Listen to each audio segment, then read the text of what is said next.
चलो, तो हमने कल जो है इतना पढ़ लिया था। तो आई होप कि आपकी किसी को भी कोई प्रॉब्लम नहीं है। देखिए, पढ़ने का और जीएस समझने का बस एक तरीका यही है। देखो, दिन बीतता चला जा रहा है। कहाँ हमने अगस्त या सब स्टार्ट किया था, सितंबर बीत चुका है, ऑलमोस्ट एक महीना। और हमारे कुछ सब्जेक्ट्स भी खत्म हो चुके हैं। ठीक है, जो नहीं हुए हैं वो होता रहेगा। एक महीना आपके पास और है। ठीक है, सिलेबस खत्म करने का। तो हमने जो है वो पहले खत्म कर लिया है। कौन कौन से सब्जेक्ट खत्म कर लिए बताइएगा? एंशियंट हिस्ट्री हमारा खत्म हो चुका है। हमारा इकोनॉमिक्स खत्म हो चुका है। स्टैटिक जीके का 50% या 60% पार्ट हमने खत्म कर लिया है। ठीक है। अच्छा, मैंने आपको जब मेरे को डेंगू हुआ था उसे एक हफ्ता पहले जो है मैंने आपको कुछ कहा था स्टैटिक जीके के बारे में। आप सभी को याद है या फिर नहीं याद है? मैंने आपको कहा था कि डेली आपको कुछ ना कुछ स्टैटिक जीके पढ़ना है, और मैं आपसे एक महीने के बाद पूछूंगा कि आपने स्टैटिक जीके में क्या पढ़ा, क्या नहीं पढ़ा, कितना पढ़ा, क्या समझ में आया और क्या समझ में नहीं आया। चलिए, आज का जो हमारा टॉपिक है, आपको पता है मुगल वंश के बारे में पढ़ रहे हैं। तो औरंगजेब जो है आज का टॉपिक है हमारा, ये लास्ट टॉपिक होता है इसका, मुगल वंश का। इससे कुछ हम वंश के बारे में देखेंगे, लोधी, मामलूक, ये सब के बारे में देख करके हमारा मेडावल हिस्ट्री हो जाएगा खत्म। क्योंकि हम ज्यादा क्वेश्चन इसमें से नहीं पूछता, तो इसको हमें प्रायोरिटी उतनी नहीं देनी है जितना हम मॉडर्न हिस्ट्री को प्रायोरिटी देंगे। ठीक है, स्टार्ट करें। आप सभी को मेरी स्क्रीन अच्छी से दिख रही है?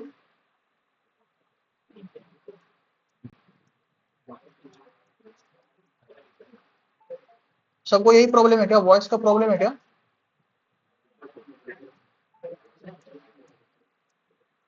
1658 से लेकर के 1707 तक जो है ये टेन्योर है आपका औरंगजेब का। एक सेकंड दीजिएगा मुझे आप लोग, बस एक सेकंड, एक मैसेज आ रहा है ना, एक सेकंड।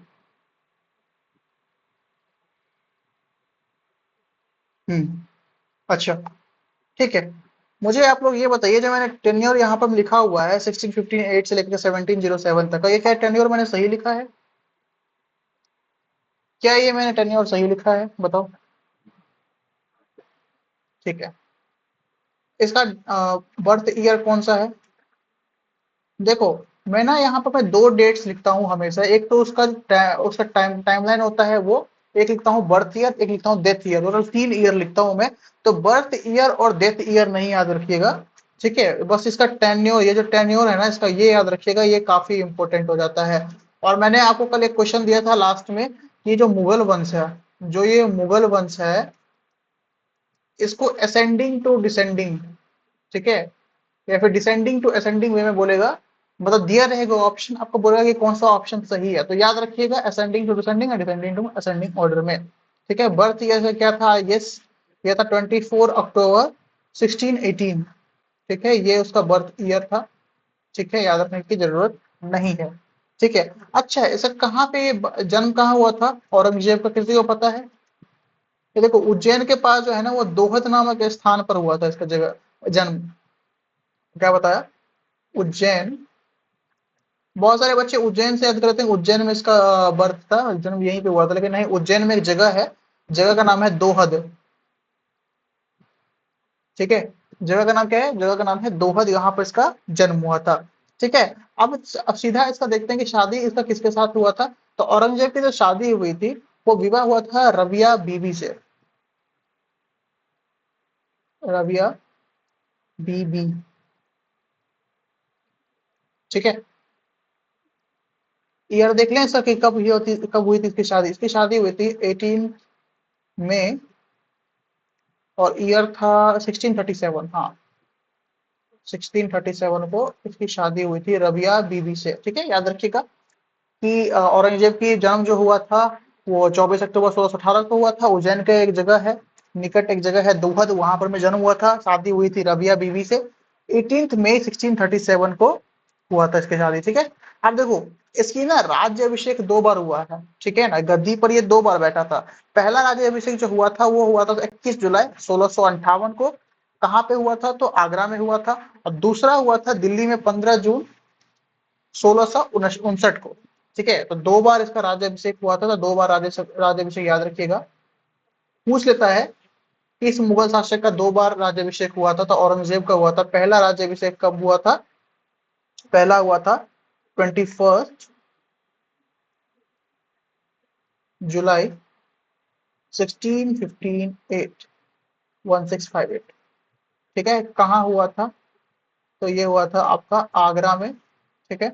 दूसरा देखिए देखिए इन लोगों का ना फोर्ट ऑफ आगरा से, आपने पहले क्लास में देखा कि फोर्ट ऑफ आगरा से इसका पहले वाले का भी अच्छा संबंध था और इसका भी अच्छा संबंध है। आगरा से अच्छा खासा ताल्लुकात ये लोग रखते थे, मुगल वंश के शासक जो भी थे अकबर के बाद। ठीक है। तो 21 जुलाई 1558 को आगरा में पहला इसका राज्याभिषेक हुआ था। दूसरा हुआ था इसका दिल्ली में। ठीक है, 15 जून 15 जून 1659। ये कहाँ पे हुआ था? ये हुआ था आपका दिल्ली में, है ना। अब एक याद रखिएगा, नोट्स इसी तरीके से बनाइएगा जो पॉइंट टू पॉइंट हो, लाइन बाय लाइन लिखने की जरूरत नहीं है, जैसे मैं लिखता हूँ वैसे ही बस समझ में आना चाहिए। ठीक है, क्या बातें यहाँ तक से क्लियर है? आप देखो, जैसे कि हमने प्रीवियस क्लास में पढ़ा था, किसके बारे में पढ़ा था? हमने प्रीवियस क्लास में पढ़ा था आपका जहांगीर के बारे में, कि जब उसने क्या कहता हूँ शासन किया, उसने जब उसका राज्याभिषेक हुआ तो कितना अच्छा उसने अपने आप को बड़ा सा लंबा चौड़ा टाइटल दिया। क्या दिया? नरुद्दीन मोहम्मद जहांगीर बादशाह गाजी। कितना सारा उपाधि थे, गाजी बाबर से संबंधित है, तो इसने अपने एंसेस्टर्स को छोड़ा नहीं। ठीक है, इसने या फिर कह सकता हूँ मुगल वंश के जो संस्थापक है उसको छोड़ा नहीं, गाजी उपाधि लास्ट में इसने लगा ही ली। ठीक है, जहांगीर ने। ठीक है, वहीं यहाँ पर में इसने भी, औरंगजेब ने भी अपने आप को बहुत लंबा चौड़ा टाइटल दिया था, अब्दुल मुजफ्फर महमुद्दीन मोहम्मद औरंगजेब बहादुर आलमगीर गाजी। मतलब कितना लंबा चौड़ा है। ठीक है, लेकिन ये कभी भी नहीं पूछेगा, कभी भी नहीं पूछेगा कि बीच में औरंगजेब आ जाता है, तो इसको याद रखने की बिल्कुल भी जरूरत नहीं है। ठीक है, ये हो गए, ये आपको दो राज्याभिषेक समझ में आया क्या? राज्याभिषेक, राज्याभिषेक। ठीक है भाई, यहाँ तक बातें क्लियर है आप सभी को? कोई प्रॉब्लम, कोई डाउट, कोई क्वेश्चन? अच्छा, यहाँ पर में जो है ना, इसने ये भी कहा है कि जनता प्रेमी था। जिस प्रकार से आपने पहले देखा जहांगीर कितना जनता प्रेमी था, 12 आदेश उसने जहांगीर में लागू कर दिए थे, उसी प्रकार से औरंगजेब भी थोड़ा बहुत जनता प्रेमी था। ठीक है, उसने जनता के आर्थिक कष्टों को कष्टों के निवारण के लिए ना शहदारी और पानदारी कर को समाप्त कर दिया। अच्छा जी, शहदारी और पानदारी ये कौन सा का टैक्स कौन सा होता है? पहले तो आप ये देखिए कि औरंगजेब ने कौन कौन से टैक्सेस को खत्म किया। ठीक है, कौन कौन से टैक्सेस को खत्म किया? तो पहला टैक्स हो गया आपका शहदारी। ठीक है, देखिए ये जो अलग से चीजें होती है ना, जैसे शहदारी हो गया, पानदारी हो गया, स्वर्ण सिंह हो गया। ठीक है, स्वर्ण सिंह कह रहा हूँ, अस्पा हो गया, सिंह अस्पा हो गया। ठीक है ना, तो ये सब के बारे में आपको पता होना चाहिए। मनसब हो गया, ये सब के बारे में पता होना चाहिए। पूछ लेता है क्वेश्चन, निम्नलिखित में से कौन शहदारी कर को खत्म करने वाला शासक नहीं था? जब नहीं आ जाता है ना तो आपको पूरा पढ़ना पड़ता है। और ये क्वेश्चन आप देखिएगा, था बहुत कम पूछता है, नहीं था बहुत बार पूछता है। अब तो ट्रेंड बन चुका है, एसएससी हो या फिर एनटीपीसी हो, नहीं पूछना इसका आदत हो चुका है, क्योंकि उसको पता है, इस बंदे को पता है कि भाई कौन था, पढ़ा है उसने उसके बारे में, लेकिन कौन नहीं था कंफ्यूज करने के लिए बहुत नाम दे देगा। ठीक है, तो दो टैक्सेस को उसने खत्म किया था जनता को देखते हुए, जनता के कष्टों को खत्म करने के, शहदारी और एक था पानदारी। पानदारी। अच्छा, किसी को पता है कि ये शाहदारी और पानदारी जो टैक्सेस थे वो किस प्रकार के टैक्सेस थे? Anyone in the class? Anyone बताइए। मैं हिंट दे देता हूं, जैसे आज के टाइम में टोल प्लाजा होता है ना, जगह जगह पे हाईवे पे टोल प्लाजा होता है, उसी प्रकार से जो है एक टैक्स इसमें से था। आप बताइए मुझे वो कौन सा टैक्स था?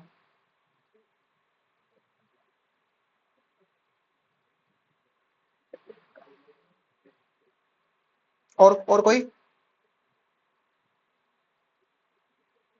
बताओ बताओ। चलिए ठीक है, मैं बता देता हूँ। देखो, पहले तो ये पानदारी आप देखिए, पानदारी जो है ना वो व्यापारिक कर था। ठीक है, आप देखो, ये जो पहले मैं चलो यही बता दो, शहदारी जो है ना, ये था कि आपका पहले तो ये ट्रेवलिंग कर था, ट्रेवलिंग टैक्स था। जैसे आप एक जगह से दूसरे जगह आज जाते हैं वाया रोड, ठीक है, तो एनएच पे आपको टोल टैक्स लेता है, एनएच पे लेता है टोल टैक्स। ठीक है, उसी प्रकार से जो है उस समय में जब कोई आंतरिक पारागमन करे, यानी कि मतलब क्या, इंडिया में रह के कोई ट्रेवल कहीं कहीं पे भी, तो उसको टैक्स देना पड़ता था, तो शहदारी वो था। ठीक है, और देखो गूगल करोगे ना ये शाहदारी का मतलब, तो गूगल बताएगा कि ये किसानों से संबंधित एक टैक्स है। ठीक है, कि भाई साहब किसानों को अपनी फसल का हिस्सा राजा या जमीन के मालिक को देना पड़ता था। ठीक है, इसे साझेदारी के रूप में जाना जाता है, लेकिन ये बिल्कुल गलत है। ठीक है, चाहे तो वो बहुत तरह के शाहदारी के टैक्स हुआ करते थे, तो मुझे लग रहा है कि दूसरा दूसरा शाहदारी के बारे में बता रहा है वो, तो कोई गूगल करके मत बोलना कि सर ये तो यहाँ पे कुछ और लिखा हुआ है। ठीक है, तो इसको ना आप इंटरनल ट्रेवल जितना भी कर लेते हो, ठीक है, इंटरनल ट्रेवल जितना भी करोगे उस पर शाहदारी टैक्स लगता है। ठीक है, समझ में आया यहाँ पे आपको? वहीं पे था आपका पानदारी, ये आपका कह सकता हूँ बिजनेस टैक्स था, बिजनेसमैन के ऊपर लगता था। अब देखो, जब कोई कंट्री के जो गवर्नमेंट होती है, जब वो किसी भी बिजनेसमैन से ज्यादा टैक्स लेने लगे, ठीक है, या फिर अनवांटेड टैक्स लेने लगे, तो वो कंपनी ज्यादा दिन तक नहीं टिकती है। ठीक है, ये हमने इकोनॉमिक्स में इस चीज को बहुत अच्छे से समझ लिया था। ठीक है, तो उसी प्रकार से पानदारी टैक्स जो है वो व्यापारिक चुंगियों के, मतलब व्यापारिक तरीकों का एक टैक्स हुआ करता था, जिसे औरंगजेब ने समाप्त कर दिया। बातें यहां तक आपको समझ में आया? बताओ बताओ। ठीक है, अब अब हिंदू धर्म में भगवत गीता काफी, मतलब कह सकता हूँ ग्रंथ है ना, हिंदुओं का ग्रंथ है भगवत गीता। उसी प्रकार से जो है किसी का बाइबल है, किसी का कुरान है। तो औरंगजेब ने जो है ना अपना शासन करने का तरीका, जैसे भगवत गीता में बोलते हैं, भगवत गीता में ये लिखा हुआ है, भगवत गीता में ऐसा लिखा हुआ है, मतलब धर्म से जुड़ी हुई बातें लिखी हुई है, आपको क्या करना चाहिए क्या नहीं करना चाहिए। उसी प्रकार से मुस्लिम धर्म में आपका कुरान था, तो औरंगजेब ने जो है अपने शासन करने की नीति को कुरान के हवाले कर दिया। मतलब भाई साहब कि कुरान में जो लिखा हुआ है भाई वही करूंगा, धार्मिक नीति का बंदा था। समझ में आ गया? अब देखो, उस समय में जो है ना वो जब राज करता था, तो तब तब जो शासन वो करता था ना, तो उसको दार उल हर्ब कहा गया, है ना। याद, ये लिख देता हूं मैं यहाँ पर, मैं ये फैक्ट है। जब वो राज कर रहा था, जब वो शासन कर रहा था, तब जब वो शासन कर रहा था ना, तो उसने देश को दार उल हर्ब, ठीक है, ये दार उल हर्ब, सॉरी, हाँ ठीक है ठीक है ठीक है।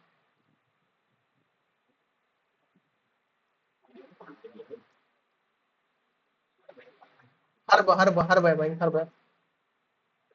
मैं भी इसलिए लास्ट लेवल का कंफ्यूज हो गया था, हर्ब है। देखो, दार उल हर्ब जो है ना वो एक कह सकता हूँ पद्धति हुआ करती थी शासन करने का। ठीक है, तो उसने जो है ये दार उल हर्ब को इस्लामिक तरीके से चेंज कर दिया, चेंज करने की कोशिश करी। ठीक है ना, दार उल इस्लाम कर दिया, सब कुछ यही रख दिया। ठीक है, दार उल इस्लाम कर दिया बस। ठीक है, क्योंकि वो धार्मिक नीति का बंदा था, उसने चेंज कर दिया। तो ये क्वेश्चन पूछता है कि इसने दार उल हर्ब जो है, चलो हर्ब भी लिख ही देता हूँ। ठीक है, दार उल हर्ब, सॉरी, दार उल हर्ब जो है उसको चेंज करके दार उल इस्लाम किस मुगल शासक ने, वे किस शासक ने किया था। ठीक है, बातें यहाँ पे समझ में आई आप लोगों को? आप देखो, हमने, हाँ पूछो चंदन। एक ये ना नीति, ये एक नीति थी। देखो जैसे कि ना आपको अगर देश का प्रधानमंत्री, अगर मान लो अभी डिक्टेटरशिप चल रहा होता, तानाशाही चल रही होती, तो वो पहले हो सकता है कि जब आप शासन में नहीं आए हो, तो पहले कुछ और नीति चलता था, है ना, कुछ और कह सकते हैं किसी और पद्धति पे जो है शासन किया गया था। लेकिन आप जो हो, वो आप कट्टर, मतलब कह सकता हूँ अपने धर्म को मानने वाला इंसान हो। ठीक है, आप चाहते हो कि नहीं भाई, जो मैं कहूंगा, जो धर्म में लिखा हुआ है वही बस काम आएगा और कुछ नहीं आएगा, है ना। तो आपने क्या किया, उसका नाम चेंज कर दिया। समझ में आया कि नहीं आया? आया या और अच्छे से समझाऊं?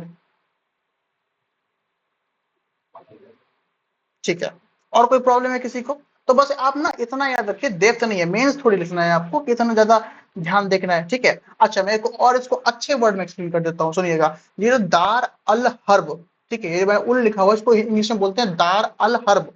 ठीक है, एक जो है ना इस्लामिक राजनीतिक और धार्मिक अवधारणा थी। ठीक है, जिसका अर्थ था युद्ध का स्थान। ठीक है, जिसका अर्थ था युद्ध का स्थान, लिख भी देता हूँ, चलो लो।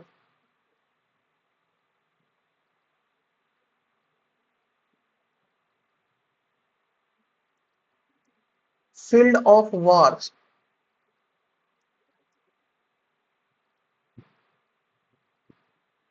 ठीक है, युद्ध का स्थान का इसको अवधारणा दिया गया था। ठीक है, बेशक से ये इस्लाम के द्वारा ही आया गया था, जबकि जैसे ही बीच में उल आ गया तो ये इस्लाम के द्वारा ही लाया गया था, क्योंकि इससे पहले जो शासक हुआ करते थे वो इस्लामी थे, है ना। तो बस नाम परिवर्तन कर दिया है इसका। समझ में आ गया। अच्छा, एक मैं इसको ना, और एक इसका फैक्ट है, दार उल हर्ब जो है ना, अब इस्लाम जो है वो दो भागों में बट गया था उस समय। ये अगर ये पूरा, जैसे कि हमने पढ़ा ना जैनिज्म में दो भागों में बट गए थे, तो उसी प्रकार से इस्लाम भी जो है वो दो भागों में बट गए थे। एक हो गया आपका हर्ब, ठीक है, और दूसरा आपका हो गया इस्लाम। तो दो भागों में बट गए थे, है ना। ये मैं सिर्फ इंडिया की बात नहीं कर रहा, ये मैं वर्ल्ड की बात कर रहा हूँ, कि इस्लाम में विश्व को दो हिस्सों में बांट दिया गया था। एक था आपका दार अल इस्लाम, एक था दार अल हर्ब। ठीक है, क्या बात है यहाँ समझ में आया। चलो, ये जो इस्लाम है ना, अब इसमें ये इस्लाम और हर्ब में क्या डिफरेंस है वो भी जान लो। ठीक है, बाकी ये कोई भी पूछेगा कभी भी नहीं, ठीक है, फिर भी चंदन ने पूछ लिया तो मैं इसको और अच्छे से एक्सप्लेन कर देता हूँ। देखो, इस्लाम जो है ना, ये वे क्षेत्र जहां इस्लाम का शासन हो और मुसलमानों को धार्मिक स्वतंत्रता प्राप्त हो, उसको कहा गया था दार उल इस्लाम। मतलब क्या हो गया, यहाँ पे बात कर दी थी फ्रीडम की, कि भाई साहब जो वहां पर में जो सिर्फ बुक में लिखा हुआ है, जो कुरान में लिखा हुआ है, उसी नीति को फॉलो किया जाएगा, टर्म्स को फॉलो किए जाएंगे। ठीक है ना, और एकदम बिल्कुल मुस्लिम जो है स्वतंत्र है उस चीज को फॉलो करने के लिए। वहीं पे दार अल हर्ब जो है, वे क्षेत्र जहां इस्लाम का शासन नहीं होता और मुसलमानों को धार्मिक स्वतंत्रता नहीं होती, है ना। जैसे इंडिया में माइनॉरिटी है मुस्लिम का, तो वहां पर में दार उल हर्ब होगा या फिर दार उल इस्लाम होगा। नॉर्मल सी बात है, दार उल हर्ब होगा। यहाँ पर मैं बात की गई जहां पर में नॉन इस्लाम का शासन हो, नॉन इस्लामिक गवर्नमेंट, या फिर इसको आज के टाइम में आप इसको माइनॉरिटी भी से भी डिनोट कर सकते हो इस चीज को। ठीक है, और नॉर्मल सी बात है, इनके अकॉर्डिंग जो है उन्होंने कहा कि भाई जहां पे इस्लाम का शासन नहीं है वहां पे इस्लाम को स्वतंत्रता नहीं है। ठीक है, चलो भाई, इतना समझ में आ गया चंदन आपको अच्छे से। आगे देखिए। हाँ, अब हम बात करें क्वाइंस की। जब हमने बाबर वगैरह के बारे में पढ़ा था, हुमायूं के बारे में पढ़ा, तो उन्होंने कुछ क्वाइंस निकाले थे। उसी प्रकार से औरंगजेब ने भी जो है अपने सिक्कों पे कलमा खुदवाया था। अच्छा, कलमा किसको बोलते हैं, एनीवन इन द क्लास, किसी को पता है कलमा क्या होता है?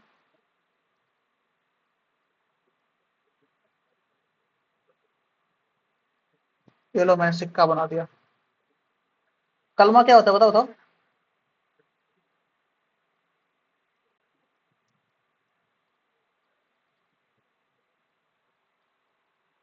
अरे बताओ भाई, कभी पढ़ा नहीं क्या इस सब के बारे में, कलमा? अ, अच्छा चलो, मैं हिंट दे देता हूँ। महात्मा गांधी की फोटो देखी है किसी ने नोट वगैरह पे?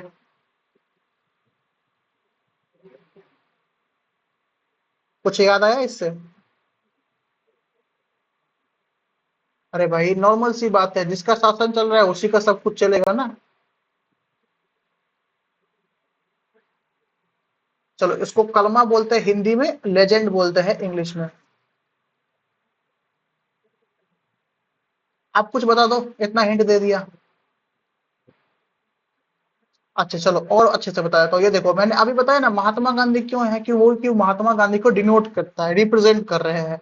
उसी प्रकार से जो कलमा है, लीजेंड है, ये जो है कह सकते हैं, ये सिक्कों की पहचान है।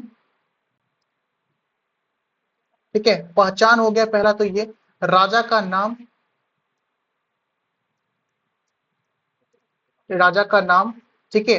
मीटिंग की तारीख, भाई साहब किस तारीख को ये पब्लिश किया गया, मीटिंग की डेट, ठीक है। और क्या, और प्रतीक, सिंबल, दैट इज कॉल्ड कलमा। आप समझ में आया आप लोगों को? अच्छा, अब इंडियन इंडियन कॉइन देखोगे तो वहां पर में लिखा रहता है 2001, कहीं कहीं पे 1995, जितना पुराना उतना सिक्का, 2023, देखा है, तो दैट इज कॉल्ड कलमा। कलमा इज रिप्रेजेंटिंग द किंग और क्वीन, ठीक है, सिंबल्स एंड मीटिंग या फिर publishing, publishing date of that coin. ठीक है, तो होपफुली आपको समझ में आ गया कि कलमा किसको बोलते हैं। आया समझ में आप लोगों को?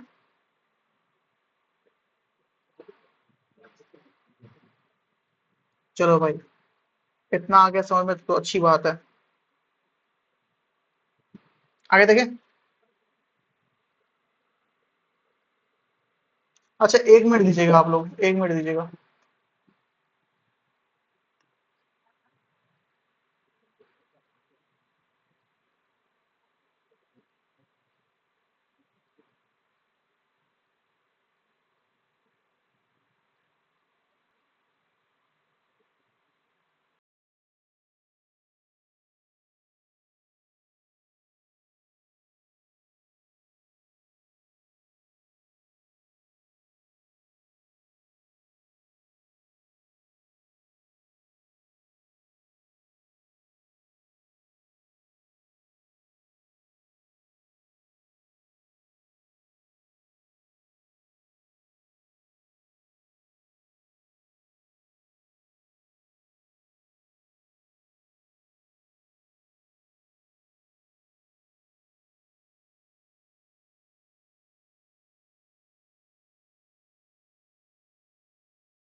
ठीक है। तो ये थोड़ा-सा ना वो कह सकता हूँ। हाँ, बोलो संजन। क्या चीज़? किसने? औरंगज़ेब ने? कल बताया था ना, बता, बता। 1606 भाई, 1606 में, ठीक है। अच्छा जी, आप सुनो, यहाँ पर मैं देखो इसने क्या क्या किया। जब ये कलमा इसका हो गया ना, कलमा के बाद का सीन देखिएगा, इसने क्या किया, खुशी में इसने नौरोज का आयोजन करवाया। देखो दादा परदादा करते हैं तो हम कैसे नहीं करेंगे, तो नौरोज, ठीक है, नौरोज जो है वो इसका स्टार्ट किए वापिस से, ठीक है। इसने जो है वो सिंगिंग कंपटीशन रखा, ठीक है।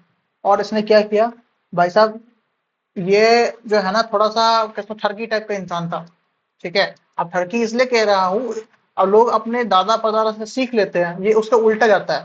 जैसे कल की क्लास में हमने देखा था ना कि भाई साहब कि वो जो जहांगीर था उसने कहा कि भाई शराब वगैरह पे बैन लगाओ, शराब वगैरह नहीं बिकेगा हम लोगों के राज शासन में।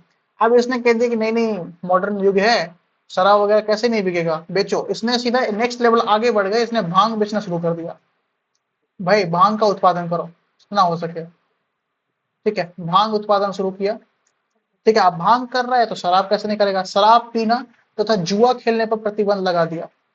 और तुम लोगों ने एकदम से घुमा दिया होगा मैंने, तुम लोग घूमे कि नहीं घूमे, सच सच बताना।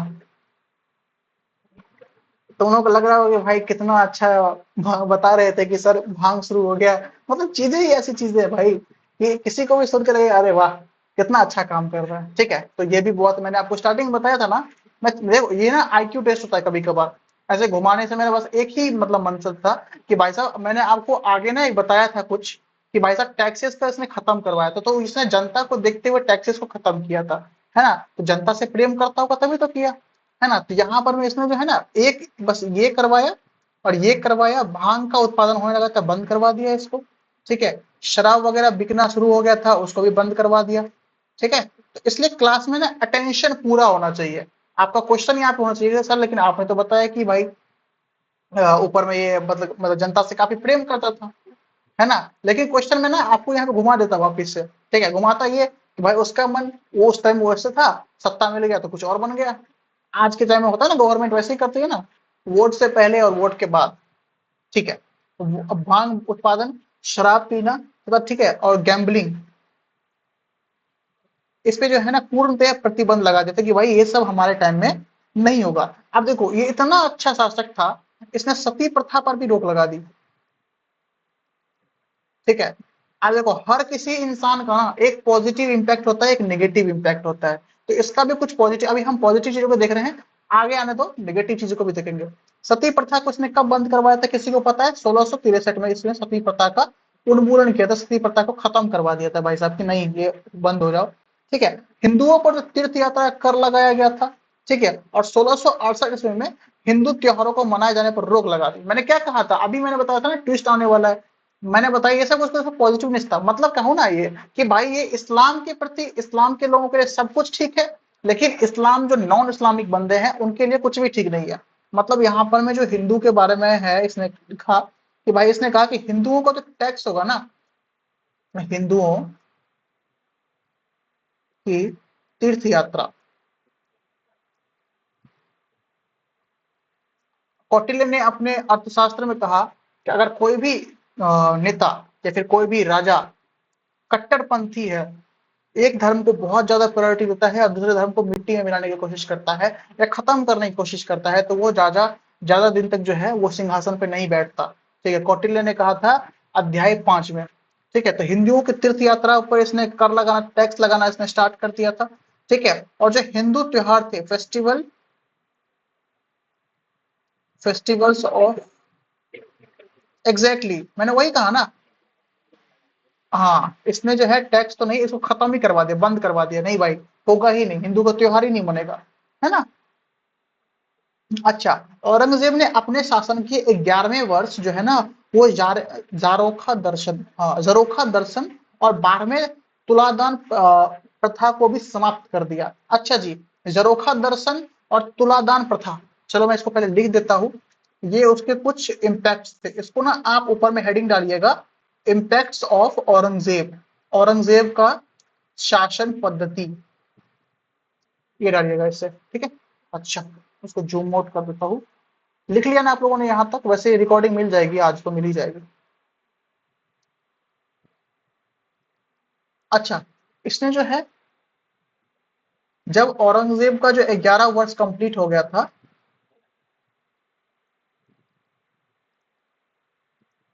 जब औरंगजेब का 11 वर्ष कंप्लीट हो गया था, तो 11th ईयर में इसने क्या किया था? इसने झरोखा दर्शन,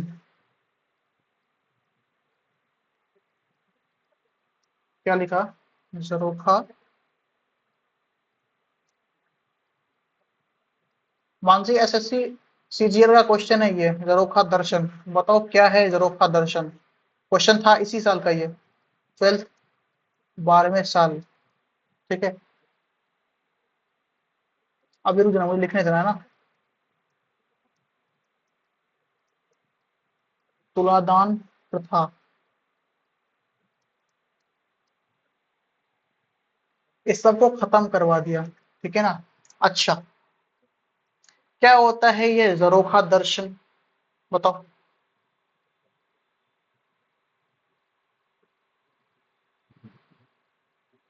बताओ बताओ।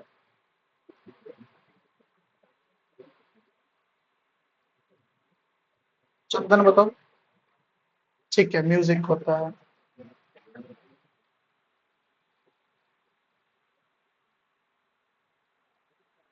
ठीक है, और कोई?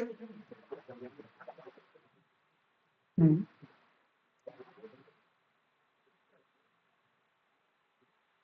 अच्छा अच्छा अच्छा अच्छा। पहले मैं ज़रोखा दर्शन के बारे में ही बता देता हूँ आपको। ठीक है, आप लोग का थोड़ा बहुत सही था आप लोगों का, लेकिन पूर्णतः सही नहीं था। देखो, मैंने आपको बताया था ना कि ये इस्लाम जो था, कुरान के हिसाब से चलने वाला व्यक्ति बन गया था, व्यक्ति था। ज़रोखा दर्शन जो है ना, मैं इसके बारे में आपको बता देता हूँ। आपके सब हर किसी के घर में, हेलो, आ रही है वॉइस? आ रही है? सभी को वॉइस आ रही है? हेलो? अरे वॉइस आ रही है, हाँ या ना तो बोलो।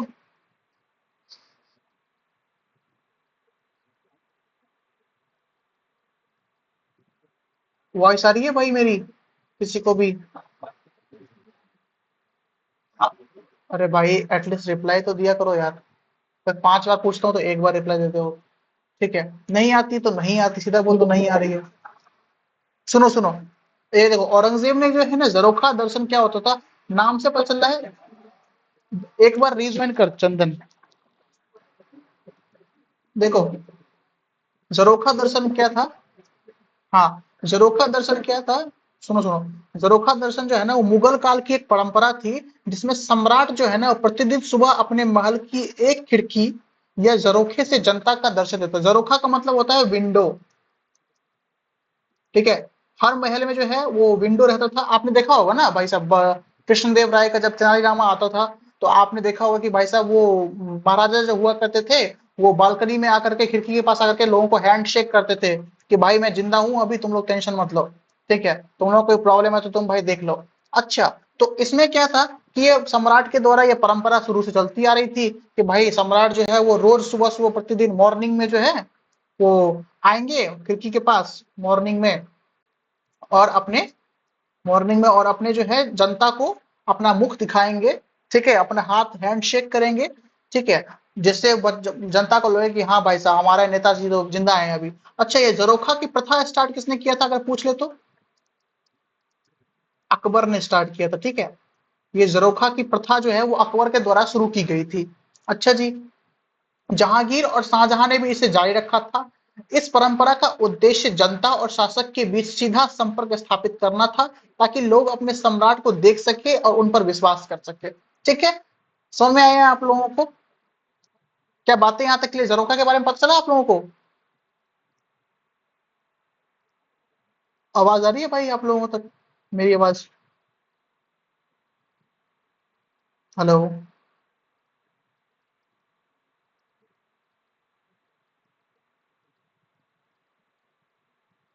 आवाज आ रही है भाई?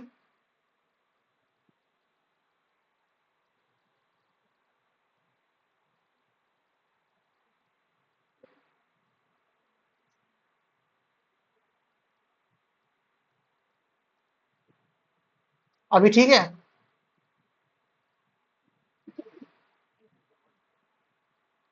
अभी तो ठीक है ना?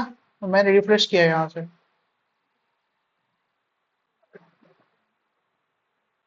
ठीक है, रुको।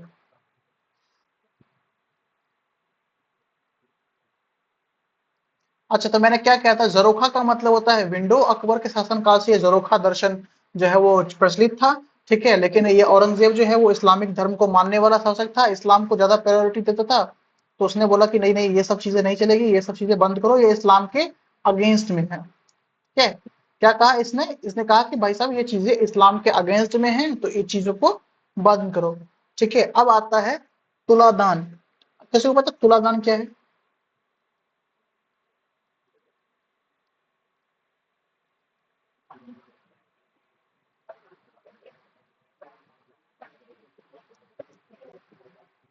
ठीक है, और कोई बताओ। ये था 12th ईयर में स्टार्ट हुआ था ये, 12वें साल में, याद रखिएगा। और कोई बताएगा?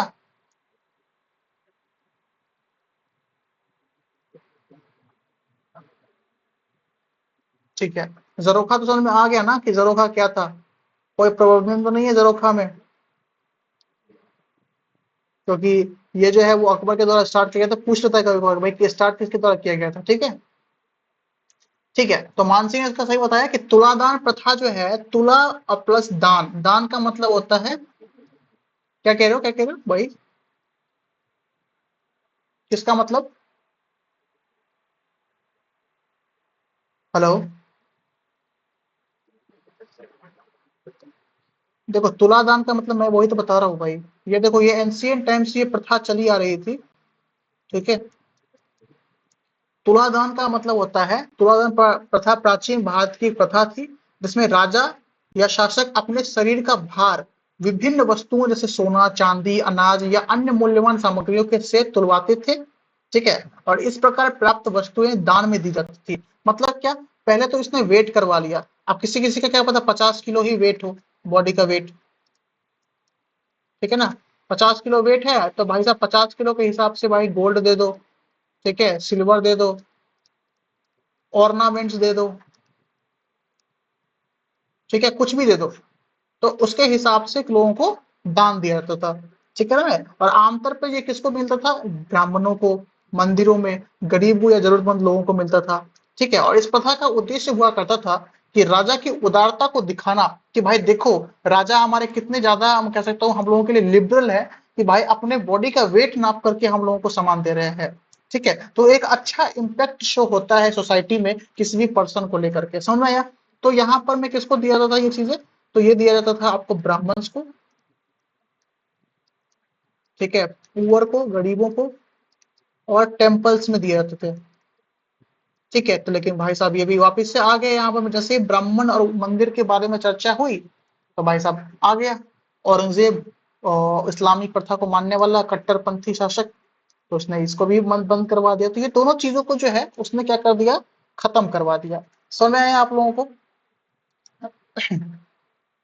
अच्छा, औरंगजेब ने और क्या किया था? औरंगजेब ने जो है वो 1679 में, ये क्वेश्चन तो बहुत बार पूछता है, 1679 में क्या कर दिया था, जजिया कर को,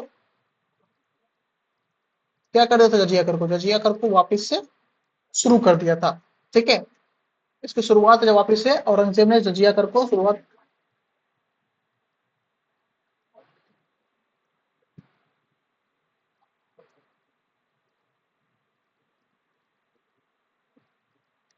वॉइस आ रही है आप लोगों को मेरी?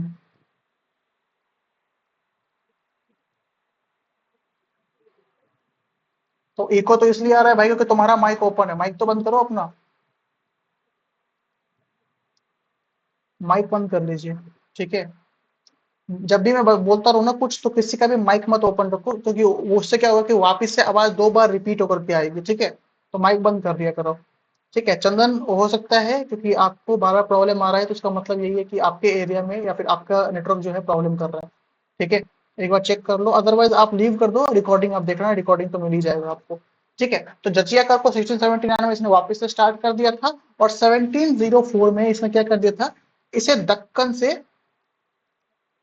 से जो है इस कर को समाप्त कर दिया था। दक्कन से जजिया कर समाप्त हो गया था, ठीक है, समाप्त। अच्छा,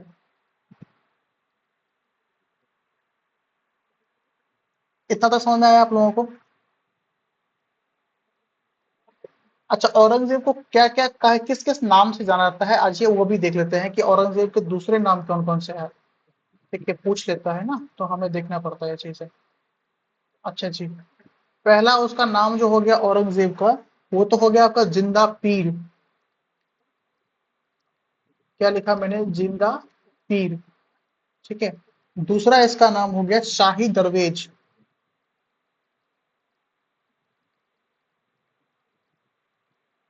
शाही दरवेज, ये इसके दो जो है औरंगजेब के नाम है, याद रखिएगा।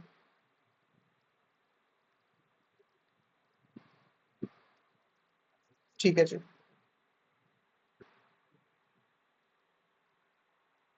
एक चीज और याद रखिएगा, इसके समय में जो है औरंगजेब ने जो है वो हिंदू अधिकारियों को काफी भारी मात्रा में नियुक्त किया था। ठीक है, नियुक्ति उसने हिंदू मतलब हिंदू अधिकारियों को काफी ज्यादा किया था, और इसी के समय में जो है ये ऐसा समय था कि जब मुगल प्रांतों की संख्या सबसे अधिक थी। सबसे अधिक मुगल प्रांत जो है वो औरंगजेब के टाइम में थे। कितने मुगल प्रांत थे औरंगजेब के समय में, मुगल प्रांत?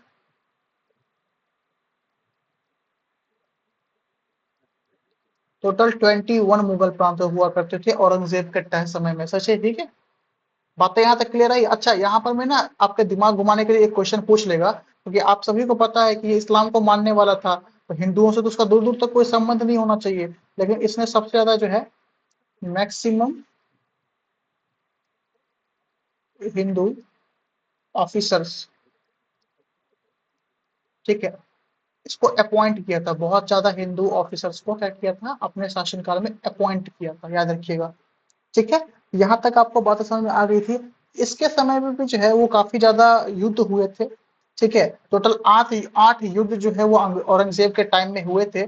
उसमें से जो है आठों इंपॉर्टेंट नहीं है, लेकिन आपको मैं दो से तीन लिखवा देता हूँ, वो आप याद रखिएगा।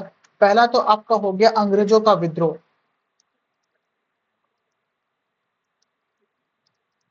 अंग्रेज का विद्रोह, ठीक है, ये कब हुआ था अंग्रेजों का विद्रोह? ये हुआ था 1686 में, 1686 में हुआ था।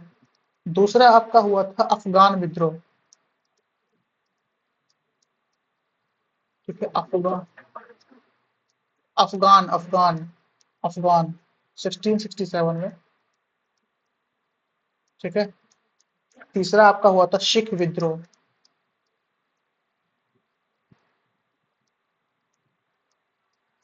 ठीक है, सिख विद्रोह हुआ था 1675 में हुआ था। अच्छा जी, इतने जो है ये तीन विद्रोह आप याद रखिएगा, क्वेश्चन इससे एसएससी ने पूछा है। ठीक है, तो हो सकता है रेलवे भी पूछ ले। ये तीन विद्रोह जो है वो किसके समय में हुए थे, तो औरंगजेब के समय में ये तीन विद्रोह देखने को मिला था। ठीक है,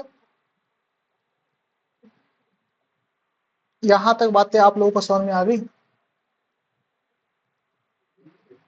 ठीक है, तो यहाँ पर मैं आपका औरंगजेब का जो है एनटीपीसी पॉइंट ऑफ व्यू से खत्म हो जाता है यहाँ पर में। ठीक है, और यहाँ पर हमारा मुगल वंश जो है वो खत्म हो जाता है। एक चीज हमारा और बच जाता है, इसका लास्ट पार्ट बच जाता है, वो आपका बच जाएगा। क्या चीज? तो भाई इसका केंद्रीय शासन व्यवस्था किस प्रकार से था, वो हम अगली क्लास में देखेंगे। हमारे पास आधा घंटा अभी और बचा हुआ है, तो आधा घंटा में जो है स्टैटिक जीके के कुछ पार्ट्स को देखेंगे। ठीक है, क्योंकि हमारा स्टैटिक जीके भी कुछ बच चुका है। तो यहाँ तक आप लोगों को क्लियर है? हाँ, पूछो मानसी। मैंने लिखा हुआ था दक्कन का, कहाँ पर में 1704? अच्छा, इधर ये लिखा हुआ था कि जजिया कर को जो है ना वो दक्कन में जजिया कर को समाप्त कर दिया गया था 1704 में। दक्कन का पठार है ना, अगर मैं इंडिया का मैप बनाऊं यहाँ पर में ना, अगर मैं इस तरीके से मैप बनाऊं तो ये पार्ट है ना दक्कन का। ठीक है, तो यहाँ पर में आपका जजिया कर जो है ना वो समाप्त कर दिया गया था। ठीक है, वेस्ट इंडिया में था लेकिन यहाँ पर में नहीं था। बातें आप लोगों को समझ में आ गई? क्लियर है? ठीक है, आप लोग स्टैटिक पढ़ने के लिए तैयार हैं? ठीक है, आप लोग 2 मिनट रुकिए। ठीक है, उसके बाद से हम स्टैटिक को भी शुरू करते हैं। हमने मेन मेन चीजें तो स्टार्टिंग में पढ़ ही ली थी, लेकिन त्योहारों के बारे में नहीं पढ़ा था। ठीक है, क्योंकि त्योहार से जो है सबसे ज्यादा क्वेश्चन आए थे एनटीपीसी में पिछले साल, तो त्योहारों के बारे में भी देख लेते हैं।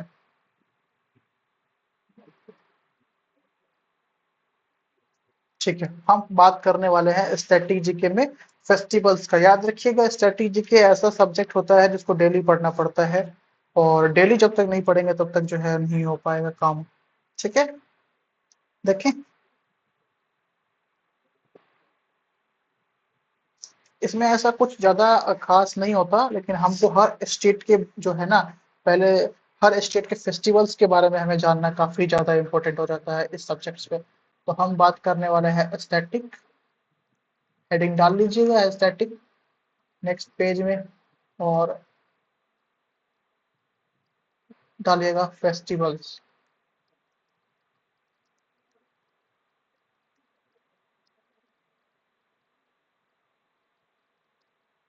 ठीक है, सबसे पहले मैं जो है अपने बिहार से स्टार्ट करता हूँ। ठीक है, बिहार से स्टार्ट कर रहा हूँ। बिहार में कुछ फेस्टिवल्स होते हैं, आप लोग इसको राइट डाउन करते चलिएगा। ठीक है, कुछ फेस्टिवल्स होते हैं। सबसे पहला फेस्टिवल जो हम लोगों का होता है, खास करके जो मिथिलांचल के लोग होते हैं उनका फेस्टिवल होता है, वो होता है आपका शाम चकेवा। हम लोगों का है ये। ठीक है, दूसरा है आपका बिहुला। चलो इसको ना मैं इंग्लिश में ही लिखाता हूँ, क्योंकि हिंदी में लिखूंगा ना काफी गलत हो जाएगा।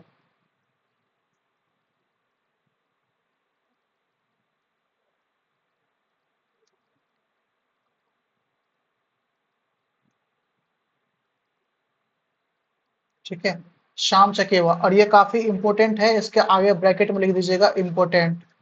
ठीक है, काफी इंपॉर्टेंट है। दूसरा है आपका बिहुला। बिहुला। तीसरा हो गया आपका जितिया।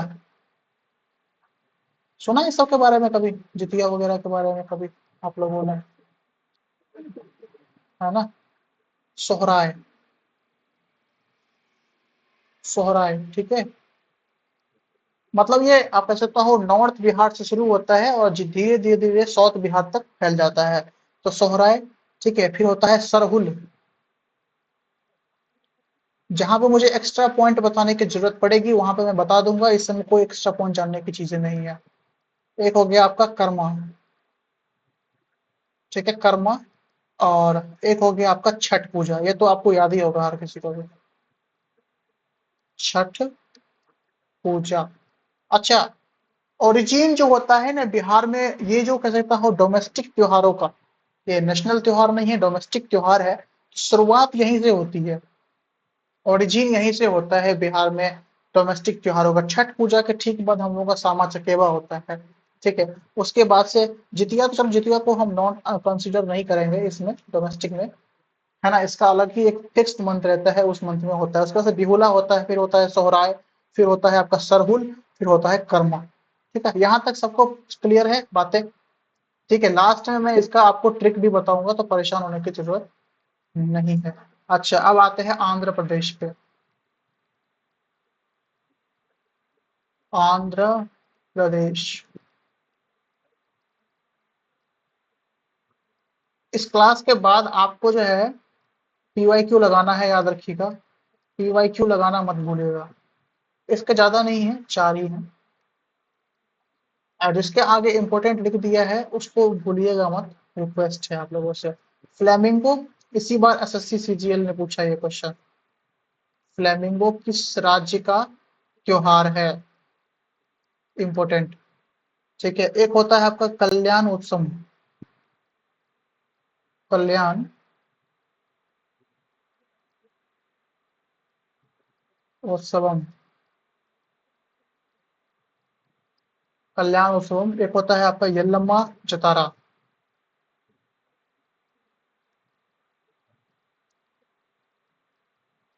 यल्लम्मा, जतारा। एक होता है आपका दुर्गम्मा।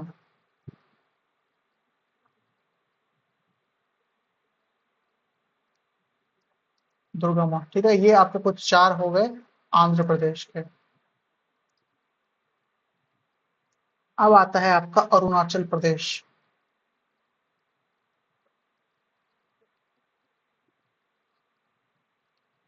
सबसे ज्यादा क्वेश्चन जो मेरे हिसाब से, जहां तक मेरी एनालिसिस कहती है, मेरी छठी इंद्री कहती है, अरुणाचल प्रदेश, मणिपुर, मिजोरम, ठीक है, इस सबसे क्वेश्चन आते हैं। इससे काफी ज्यादा है। कितने हो जाएंगे इसके? एक, दो, तीन, चार, पाँच, छ, सात, आठ, नौ, टोटल 9 है इसके, ठीक है।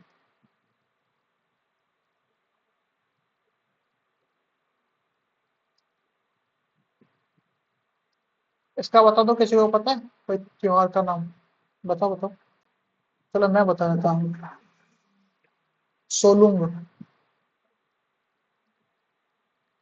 सोलुंग काफी इंपोर्टेंट है, सोलुंग उत्सव।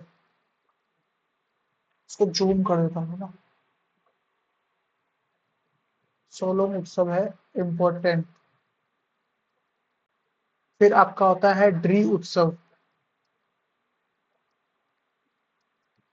अभी आपको ये बोल्ड लग रहा होगा, लेकिन ये बोल्ड नहीं है, मैंने इसको जूम कर दिया है, दैट इज द रीजन आपको बोल्ड दिख रहा है। लोसर, एसएससी सीजीएल का सवाल, लोसर। सर लो, ठीक है।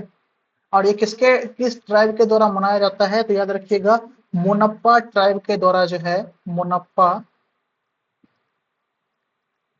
मोनप्पा ट्राइब के द्वारा जो है मनाया जाता है, इंपॉर्टेंट है, मार्क कर लीजिएगा। ठीक है, एक आता है आपका मोपिन, ये भी इंपॉर्टेंट है। तो ये कुल 4 ऐसे मैंने आपको इंपॉर्टेंट बताए हैं, बाकी याद रखिएगा। सांगेन, सांगकेन, सांगकेन। फिर हो गया आपका पंग साओ, पंग साओ है, ठीक है, पंग साओ। फिर आपका आता है लोकू, ठीक है। फिर आगे आपका न्यू कोम, ठीक है। एक हो गया आपका पक्के, पागा,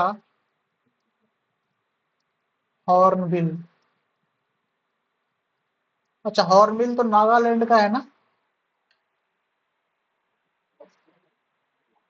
ठीक है, तो पक्के, पागा, हॉर्नबिल जो है वो अरुणाचल प्रदेश का है। तो क्वेश्चन देख लीजिएगा कि हॉर्नबिल ही पूछ रहा है या फिर पक्के, पागा, हॉर्नबिल पूछ रहा है, ठीक है। तो ये तो होगा कुल 3। अच्छा, और बताता हूँ मैं आपको। चलिए जी, और लिख देते हैं हम। अगर मैं ना आपको इसका याद करने का तरीका बता देता हूँ। आज आप लोग बिहार का याद करिएगा, ठीक है। कल सुबह में जो है बिहार का जैसे ही याद हो जाएगा, तो कल सुबह मॉर्निंग में इसको रिवीजन कर लीजिएगा। फिर कल आपको जो है अलग स्टेट का याद कीजिएगा। तो 24 दिन में 24 स्टेट का याद हो जाएगा, गारंटी देता हूँ, चैलेंज करता हूँ। अगर नहीं याद हुआ तो नाम बदल देना भाई। एक दिन मैंने ऐसे याद किया था, एक दिन एक राज्य का, दूसरा दिन ऐसे ना ऊपर में लिख लीजिएगा, डे 1, डे 2, डे 3, ऐसे करके ना, और देखिए कैसे याद नहीं होता, और रिवीजन करते रहिएगा। ठीक है, रिवीजन इज वेरी इंपॉर्टेंट, और रिवीजन और प्रीवियस ईयर क्वेश्चन लगाते रहिएगा, तभी आपके दिमाग में बिल्कुल धकाधक घुस जाएगा एकदम मस्त तरीके से, भूलिएगा नहीं, चैलेंज करता हूँ। ठीक है, असम। अच्छा, असम का कोई याद दिलवा दो भाई मुझे, पता है किसी को असम का? एक तो आपके मुंह पे ही होगा, बिहू, है ना? जैसे ही बिहू दिख गया क्वेश्चन में, सीधा असम को मारना है टिक। बिहू में 3 टाइप के बिहू आ जाते हैं, वो भी बताऊंगा। इसमें कितने हो जाते हैं? 3, 3, 6, 3, 9। इसमें भी शायद 9 है, मुझे याद है 9। चलो 9 के बारे में बता देता हूँ। शायद तो मैंने भी इसे ही याद किया था। ठीक है, लेकिन रिवीजन बहुत इंपॉर्टेंट है।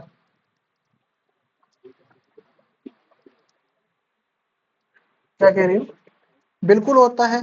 माँ कामाख्या देवी के भाई, किसका माइक ओपन है यार? भाई माइक मत ओपन किया करो यार। ठीक है, ओपन किया करो, ऐसा नहीं ओपन किया करो बट बंद कर लिया करो जब यूज नहीं हो तो।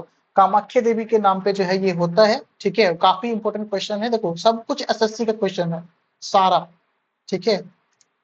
अच्छा जी, इसमें मैंने आपको क्या कहा, सबसे पहले तो मैंने इसमें आपको कहा था बिहू के बारे में, क्या लिखा था, बिहू के बारे में, 3 टाइप के बिहू के बारे में लिखा। पहला आपका हो जाता है बुहांग, बुहांग बिहू, ठीक है, बिहू लगा लीजिएगा हर किसी के पीछे, बुहांग बिहू, माघ बिहू,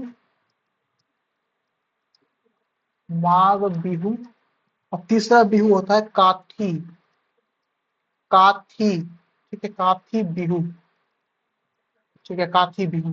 अच्छा जी, दूसरा देख लीजिएगा, स्पेस यहाँ पे कम है, ठीक है, वो हो जाता है आपका मी डैम मी फी, मी डैम मी फी, मी दम मी फी होगा यहाँ पर मेरा, फी, मी दम मी फी, ठीक है, मी दम मी फी। अच्छा जी, तीसरा देखो, तीसरा होता है आपका बैशागु, बैसागु।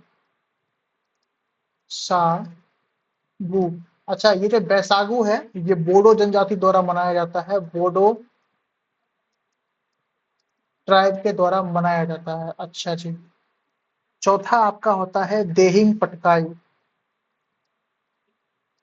देहिंग पटकाई, ठीक है, और ये किस मंथ मनाया जाता है, अगर मंथ पूछ ले तो जनवरी में ये चीजें जो है मनाई जाती है। तीसरा होता है आपका अबू बाची, Ambubachi, A M B U, अम्बू, B A C H I, Ambubachi, ठीक है ना। आप देखो, ये अम्बुबाची बहुत इंपॉर्टेंट है, ठीक है, इनको जो है वो 2 नामों से जाना जाता है, एक नाम है इनका पूर्व का महाकाव्य, सॉरी महाकाव्य, या फिर महाकुंभ कहते हैं इसको, इनको ना पूर्व का महाकुंभ कहा जाता है, याद रखिएगा, क्वेश्चन आ जाएगा कि किसको पूर्व का महाकुंभ भी कहा जाता है, पूर्व का महाकुंभ, ठीक है। और कामाख्या देवी मंदिर, KHY, कामाख्या, ठीक है, कामाख्या देवी मंदिर, ठीक है, ये इम्पोर्टेंट थे। और देख लो, और आता है आपका अली ए लिगांग, अली ए लिगांग, ठीक है। एक होता है आपका दिया धोनी,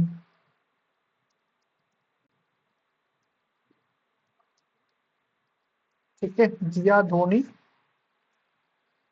एक होता है आपका रंग केर, ये मनाया जाता है अप्रैल के मंथ में। चलो भाई, ये कुछ आपका अरुणाचल प्रदेश, असम, आंध्र प्रदेश, बिहार, टोटल कितने राज्यों का, 4 राज्यों का हमने यहाँ पर में फेस्टिवल्स देख लिया। यहाँ तक किसी को कोई प्रॉब्लम है, कुछ पूछना है किसी को, एनीवन, आगे बढ़े, चलो भाई आगे देखते हैं। हम्म, कहाँ का है बताओ। तो मैंने कहा ना ये सारे एसएससी के क्वेश्चन है। फिर आता है आपका छत्तीसगढ़,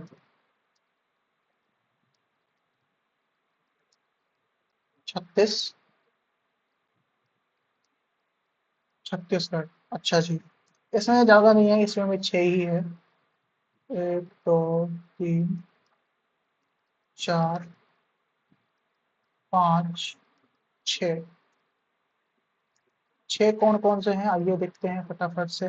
पहला आपका होता है हरेली, हरेली हो गया, मदाई हो गया, इन सब से उतना नहीं पूछता। पोला, ठीक है। छेड़ा, वाह। छेड़, छेरा। फिर हो गया आपका मेघनाद पर्व। मेघनाथ पर्व, ठीक है। और एक हो गया आपका भोजली। भोजली पूछता है, ठीक है। भोजली, ये था आपका कौन सा? ये लिखा हुआ है मेघनाथ पर्व, मेघनाथ, ठीक है। मेघनाथ लिखा हुआ है, नीचे में लिखा हुआ है आपका भोजली, ठीक है ना, भोजली। चलो भाई अगला देखते हैं। अगला आता है गोवा।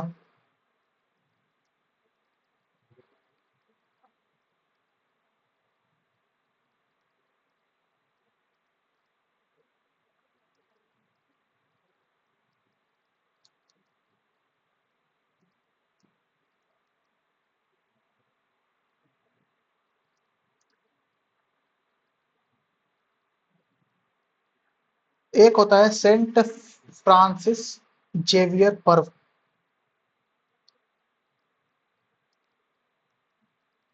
अरे यार ये ऐसे क्यों हो रहा है, इसमें कितना जगह।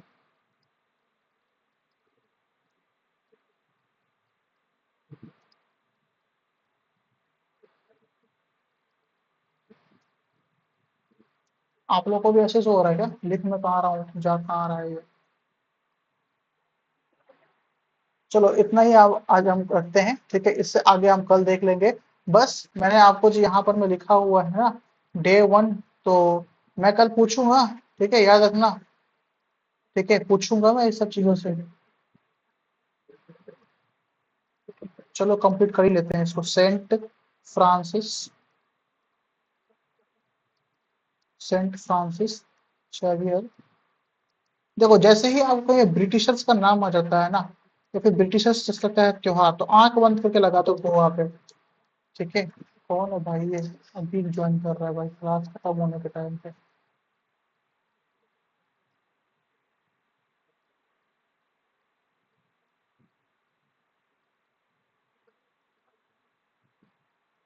ठीक है, सेंट फ्रांसिस जेवियर फेस्ट, ठीक है। दूसरा हो गया आपका बोर्डरम, बॉन बॉन्डरम, ठीक है। फिर हो गया आपका अंगूर महोत्सव, अंगूर। ग्रेप्स मत लिख देना, अंगूर इंग्लिश में भी, अंगूर हिंदी में भी। अंगूर महोत्सव, थ्री किंग्स। थ्री किंग्स तो इस बार भी पूछा था, थ्री किंग्स, ठीक है। फिर होता है आपका थेम्स गिविंग। सारे नाम अंग्रेज वाले हैं ना, एक भी लग रहा है आपको भारतीय नाम है?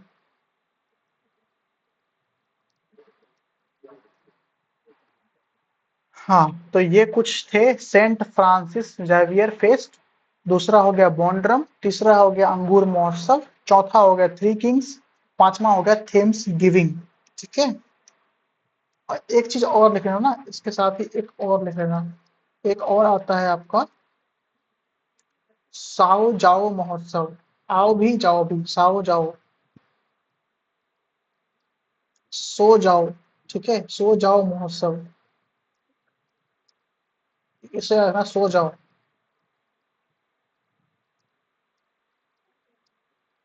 ठीक है। सो जाओ महोत्सव कहाँ का है, तो गोवा का, ठीक है। हो गया जी, इतना है आप लोगों का आज। मैंने आपको आज जो है वो कितना, तीन चार, चार दो छह राज्यों के बारे में मैंने आपको फेस्टिवल्स बताया है। आप लोगों से उम्मीद यही करूंगा कि डेली एक राज्य मुझे आप लोगों से बिल्कुल कंटिन्यूअसली आंख बंद करके मुझे कल आप लोग बताइएगा, हर एक पर्सन, ठीक है। तो हमारा हो जाएगा कंप्लीट।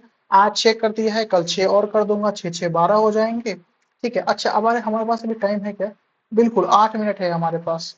चलो जी, हम कुछ और भी देख लेते हैं, टाइम का बिल्कुल वेस्ट नहीं करना, यूज करना है। अच्छा, फेस्टिवल्स तो आते ही हैं क्वेश्चन। फेस्टिवल के साथ साथ और कहाँ कहाँ से आते हैं? तो नव वर्ष जो न्यू ईयर होता है ना, वो हर राज्य में अलग अलग नामों से जाना जाता है। न्यू ईयर, ठीक है, न्यू ईयर। तो आइए देखते हैं न्यू ईयर कौन से राज्य में किस नाम से मनाया जाता है। देखें, बोर तो नहीं हो रहे हैं आप लोग? बोर हो रहे हो तो 3 महीने के बाद जो है ना, कटवा लेके बैठ जाना घर के आगे। बोर होने का असली मजा तब आएगा। ठीक है, अभी कितना भी बोर हो जाओ कोई फर्क नहीं पड़ता। अच्छा, आंध्र प्रदेश, आंध्र प्रदेश। अच्छा, कर्नाटका, एक और नाम आता है तेलंगाना। अच्छा, इन तीनों राज्यों में नया साल किस नाम से मनाया जाता है? पता है आप लोगों में से किसी को?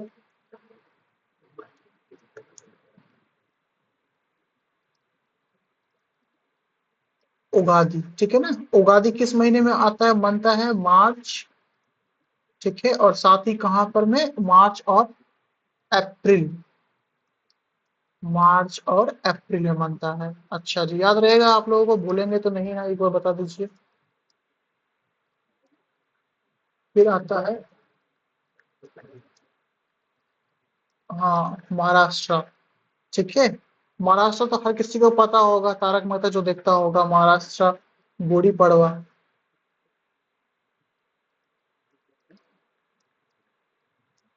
गुड़ी पड़वा, ठीक है। और तीसरा,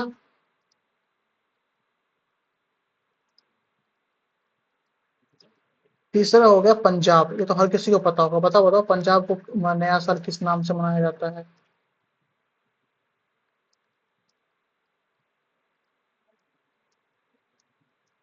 अरे बैसाखी नहीं सुना क्या? 13 अप्रैल को मनाया जाता है, ठीक है। कब से मनाते आ रहे हैं? तो खालसा पंथ से, याद रखिएगा ये चीज को। खालसा पंथ 1699, 1699 से मनाते चले आ रहे हैं 13 अप्रैल को बैसाखी, पंजाब में। ठीक है, क्या बातें मेरी समझ में आई आप लोगों को?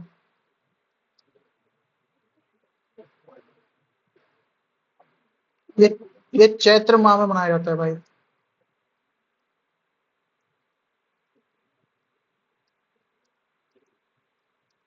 चैत्र महीना में मनाया जाता है, ठीक है। जो आप देखो तमिलनाडु,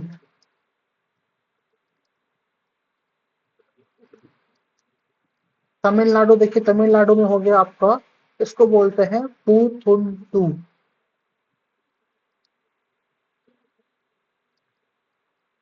पुथंडू, ठीक है। कब मनाया जाता है ये पुथंडू? 14 अप्रैल को मनाया जाता है।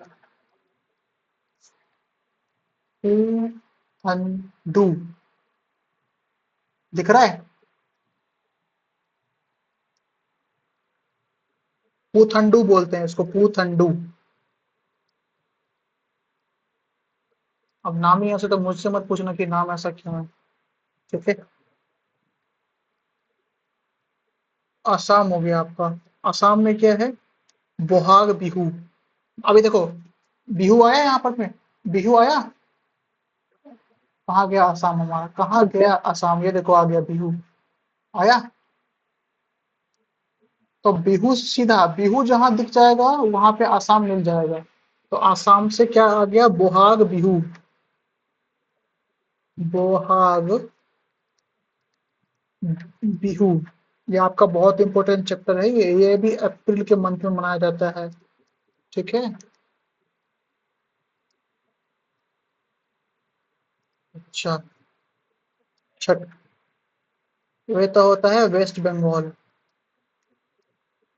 बताओ बांग्ला वासियों, क्या किस नाम से मनाते हैं आप लोग?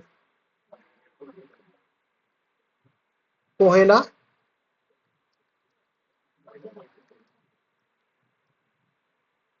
बैशाख ना। और तुम लोगों के भाषा में इसको बोईशाख बोलते हैं, बोईशाख। तुम लोगों में थोड़ा आँख पे जो है ना काफी ज्यादा तुम लोग जोर देते हो, बंगाली। बोईशाख।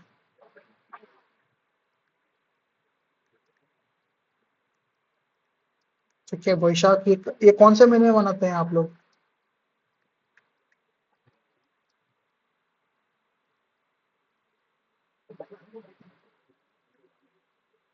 गुड गुड, मनाना भी चाहिए आप लोगों को। सातवां। यही तो देश, हमारे देश की खूबसूरती है, जहाँ पे जाएंगे वहीं पे उसका चीजें मनाने लगते हैं।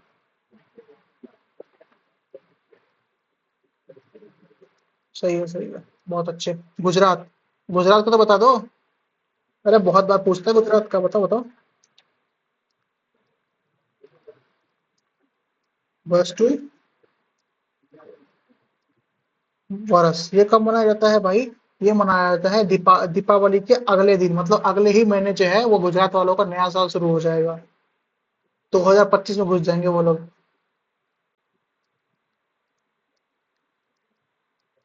ये तो अंग्रेजों ने आकर के नया साल 1 जनवरी को शुरू कर दिया, वरना यही तो इसी हिसाब से हिंदू जो है, या फिर कैसे तो भारतीय जो है वो मनाते थे। Day after Deepavali. ठीक है, डे आफ्टर दीपावली। ये हो गया जी। अच्छा जी जी, अच्छा। और बताओ भाई, और बताओ। चलो जी। अब बच गया केरल। केरल का कहाँ पे? विशु। विशु मनाया जाता है 14 अप्रैल को। अप्रैल में मैक्सिमम जो होते हैं ना नए साल, वो हिंदू कैलेंडर के हिसाब से, वो आपको अप्रैल के मौसम में ही देखने को मिलेगा, और अप्रैल के महीने में ही देखने को मिलेगा। ठीक है, कौन सा कलर लो? ये लो। चलो चलो जी।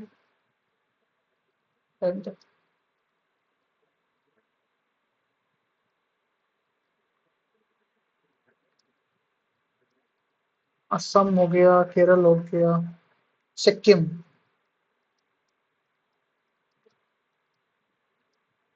सिक्किम में मनाते हैं लोसूंग।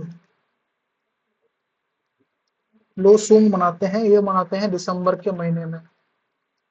मतलब हम, हाँ, ये मतलब इतना ज्यादा बार पूछा गया है ना, लोसूंग किस राज्य का नव वर्ष है, पूछो मत।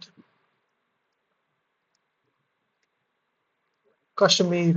कश्मीर का बताओ, मैं भूल रहा हूँ क्या होता है। क्या कह रहे हो भाई? नवरेह। चैत्र के महीने में मनाया जाता है, ठीक है ना। लास्ट बच गया आप लोगों का ओडिशा। ठीक है, ओडिशा में होता है पाना संक्रांति, जैसे हम लोगों में होता है मकर संक्रांति, वैसे उन लोगों में होता है पाना संक्रांति।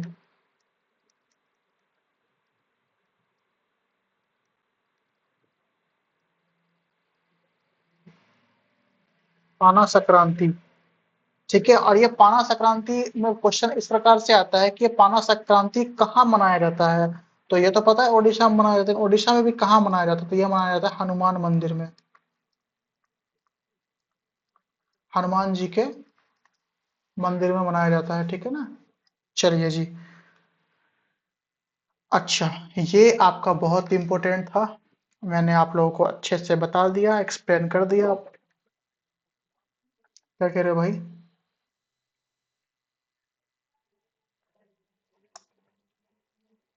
लूसर कहाँ मनाया जाता है बताओ? बताया अभी किसी को?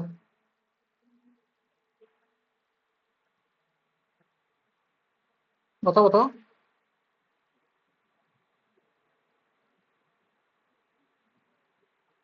देखो भाई, माइक बंद कर लीजिए प्लीज। देखो, लूसर जो है ना वो नेपाल से आया हुआ है, पहला बात तो यही है। ये लोसर त्योहार है, वो कह देता हूँ कि नेपाल से आया हुआ है, और नेपाल के अगल बगल जितना भी आपको देखने को मिलेगा ना, पहले तो यहाँ आसाम बताया मैंने आप लोगों को, कहीं पर में आसाम लिखा है क्या मैंने कहीं पे लोसर के बारे में? नहीं लिखा? लिख लो इसके बारे में भी, आसाम।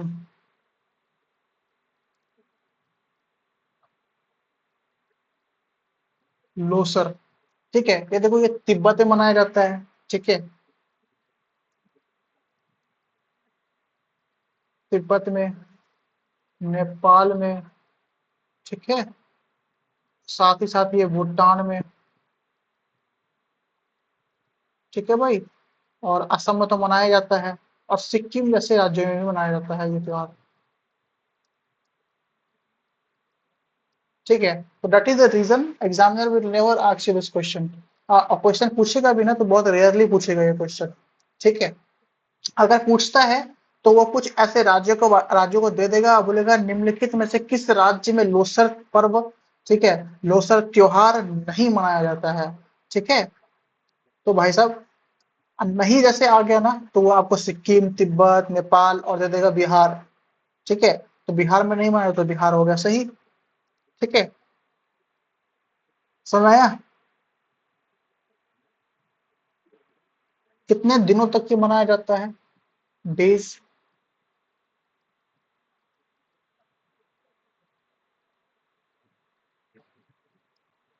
ठीक है, और जानना है लोसर के बारे में तो लोसर से और भी जान लो। लोसर जो है वो बुद्धिज्म का त्योहार है।